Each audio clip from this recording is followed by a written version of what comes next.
నమ శివాయ. జయ కొండదేవత మహాశక్తి అంబవారు వనదేవత. జయ కొండదేవతాయ నమ. జయ సమ్మక్కాయ నమ. జయ సారలమ్మాయ నమ. జయ అంబవారు దేవి మహాశక్తి స్వరూపిణి. జయ వనదేవతాయ నమ. ప్రజలందరికీ నమస్కారము. ఈ ఉగాది నుంచి వచ్చే ఉగాది వరకు 12 రాశుల వాళ్ళకి ఈ నూతన సంవత్సరమున ఈ ఉగాది నుంచి వచ్చే ఉగాది లోపులో స్థితిగతులు ఎలా ఉన్నాయి, వాళ్ళ ధనలాభము, వ్యాపారము, ఉద్యోగము, సంతానము, పెళ్ళి, ఉద్యోగము, వివాహము, జీవిత సమస్య, వైవాహిక జీవితము, కోర్టు సమస్యలు, భూమి సమస్యలు, సినిమా ఫీల్డ్ రంగంలో ఉండవలసిన వాళ్ళకి, రియల్ ఎస్టేట్లో ఉండవలసిన వాళ్ళకి ఎలా ఉంది, ఎలా జరుగుతుంది, ఎలా జరగబోతుంది అనేది ఈ 12 రాసుల వాళ్ళకి నేను ఇప్పుడు మీ గురించి అన్ని విషయాలు నేను వివరంగా చెప్పబోతున్నాను.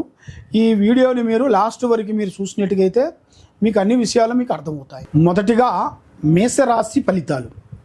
ఈ మేషరాశిలో ఉండవలసిన వాళ్ళకి స్థితిగతులు ఎలా ఉన్నాయనేది ఇప్పుడు మనం తెలుసుకోబోతున్నాము. ముఖ్యంగా అశ్విని నక్షత్రం 1, 2, 3, 4 పాదములు అనగా, భరణి నక్షత్రం 1, 2, 3, 4 పాదములు అనగా, కృతికా నక్షత్రము 1 పాదం అనగా కలిస్తేనే మేషరాశి ఫలితాలు. మరి ఈ మేషరాశిలో మెయిన్గా ఆదాయ రిష్టం ఎలా ఉందో అనేది ఇప్పుడు మనం తెలుసుకోబోతున్నాం. ఆదాయం అనేది 2 భాగాలు కనబడుతున్నాయి. ఖర్చు 14, రాజపూజిత 5, అవమానాలు 7. కాబట్టి వీళ్ళకి మెయిన్గా ధనప్రాప్తి యోగంలో అనేది డబ్బు అనేది ఎక్కువగా నిలబడదు. ఎంత సంపాదించినా కూడా వస్తుంటుంది పోతుంటుంది. కానీ చూసే వాళ్ళ వరకు జనాలలో ఈ మేషరాశి వాళ్ళు ఎదుటి వాళ్ళని మాటలు కానీ విధానాలు కానీ ఎక్కువగా నమ్ముతారు. ఏ విషయమైనా కానీ ఏ కార్యక్రమైనా కానీ యథార్థంగా మాట్లాడి ఉన్న వాస్తవాన్ని వాళ్ళ మైండ్లో ఉన్న విషయాలన్నీ చెప్తుంటారు. అవి చెప్పిన కాడి నుంచి వాళ్ళకి ఏమవుతుందంటే ఎదుటి వాళ్ళు ఎలా చెప్తే వీళ్ళు కూడా అదే విధంగా నడుస్తుంటారు. దానివల్ల వీళ్ళకి చాలా చికాకులు, ఇబ్బందులు, కొన్ని లేనిపోయిన సమస్యలు కొన్ని ఎదురవుతుంటాయి. మరి ఇలా జాతకంలో ఉండవలసిన వాళ్ళకి ముఖ్యంగా ధనప్రాప్తి యోగంలో చూసుకుంటే వస్తుంటుంది పోతుంటుంది. ఎంత సంపాదించినా కూడా భోజనం మందం దానికి పోతుంటుంది. మరి వ్యాపార రంగంలో ఉండవలసిన వాళ్ళకి కానీ, ఉద్యోగ రంగంలో ఉండవలసిన వాళ్ళకి కానీ వాళ్ళకి ఈ సంవత్సరంలో ఈ ఉగాది నుంచి వచ్చే ఉగాది లోపు కల్లా కొత్త మార్పులు కొన్ని రాబోతున్నాయి. కొత్త పనులు, కొత్త కార్యక్రమాలు, కొన్ని విదేశాల ప్రయాణాలు, మరి వాళ్ళకి చేయాల్సిన కార్యక్రమాలలో ఆరోగ్య సమస్యల్లో కూడా కొంత ఇబ్బందులు కొన్ని కనబడే మార్గాలు కొన్ని కనబడుతున్నాయి. మరి ఈ మేషరాశిలో ఉండవలసిన వాళ్ళందరికీ మరి ముఖ్యంగా విదేశాల ప్రయాణాలు, అక్కడ విద్యాపరంగా కొన్ని విదేశాలు వెళ్ళి అక్కడ కొంత విద్య స్టాండర్డ్గా పూర్తి చేసుకొని విద్య పూర్తయిన తర్వాత ఉద్యోగపరంగా ఎక్కువగా స్టాండర్డ్గా నిలబడాల్సిన యోగం అనేది ఇలా జాతక ఫలితంలో కనబడుతుంది. మరి ముఖ్యంగా వీళ్ళకి ఎన్నో రోజుల నుంచి రావాల్సిన కొన్ని కోర్టు సమస్యలు కానీ, కొన్ని భార్యాభర్తల మధ్యలో వైవాహిక జీవితంలో కొన్ని సమస్యలు కానీ, మరి భార్యాభర్తల మధ్యలో కొన్ని కలహాలు కానీ, వాళ్ళు కొంచెం విడిపోవటం కానీ అలాంటి జరిగిన వాళ్ళందరికీ ఈ సంవత్సరంలో మళ్ళా వాళ్ళకి కదలిక అంటే మళ్ళీ మొదలవుతుంది. అంటే ఒకటవుతారు. వాళ్ళకు ఎన్నో రోజుల నుంచి ఉన్న సమస్యలు కూడా ఈ ఉగాది నుంచి వాళ్ళకి పటాపంచలైపోతుంది.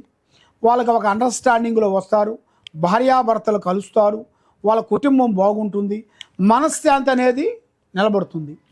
మరి ఈ సినీ ఫీల్డ్లో ఉండవలసిన వాళ్ళకి, తర్వాత రాజకీయంలో ఉండవలసిన వాళ్ళకి, ఈ రియల్ ఎస్టేట్లో ఉండవలసిన వాళ్ళకి ముఖ్యంగా కొన్ని లాభాలు, కొన్ని చేంజెస్లు, కొన్ని పెద్ద కన్స్ట్రక్షన్లో చేయాల్సినవి కానీ, కొన్ని పెట్టుబడిదారులు కొంతమంది పెద్ద బిజినెస్లో కూడా కొన్ని షేర్ మార్కెట్లలో కూడా వీళ్ళు కొంచెం పెట్టుబడి పెట్టాలి.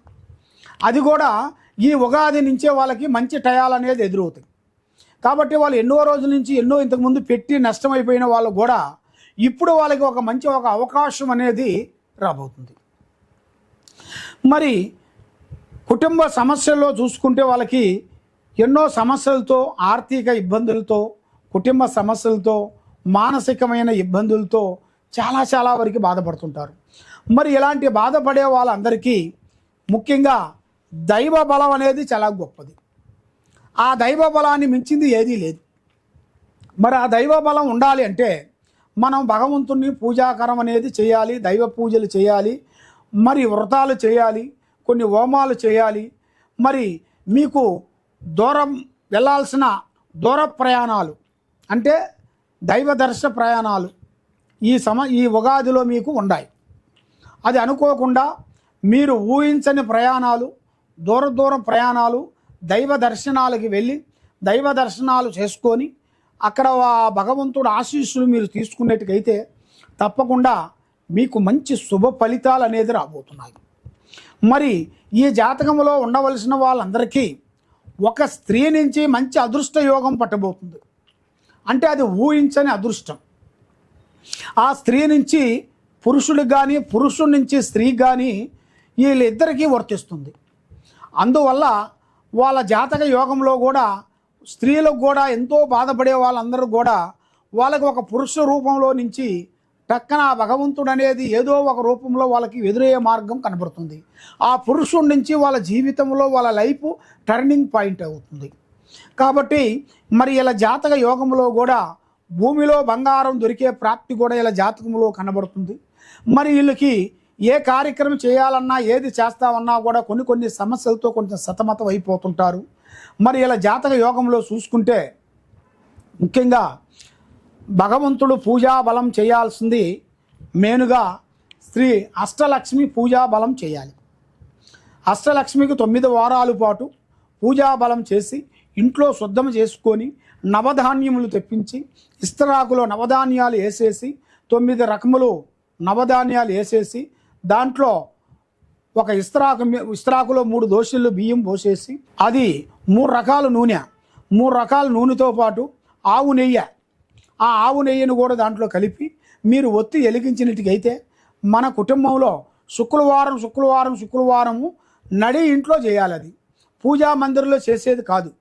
నడి ఇంట్లో ఒక ముగ్గు వేసి, ఒక స్టార్ ముగ్గు వేసేసి పసుపు కుంకుమతో వేసేసి అక్కడ పేడతో అలికి ముగ్గు వేసి ఈ దీపారాజన వెలిగించి ఇస్తరాకు పెట్టి ఆ లక్ష్మీ ప్రార్థన, ఆ లక్ష్మీ విగ్రహాన్ని ఒకటి పటమో ఒక విగ్రహమో అక్కడ పెట్టి అక్కడ 3 రకాల పూలు, 3 రకాల పండ్లు పెట్టేసి మీరు శుక్రవారం 9 శుక్రవారాలు మీరు పూజ చేసినట్టుకైతే మీ కుటుంబంలో అష్ట ఔశ్వర్యాలు, భాగ్యభోగాలు మీకు వర్తిస్తాయి.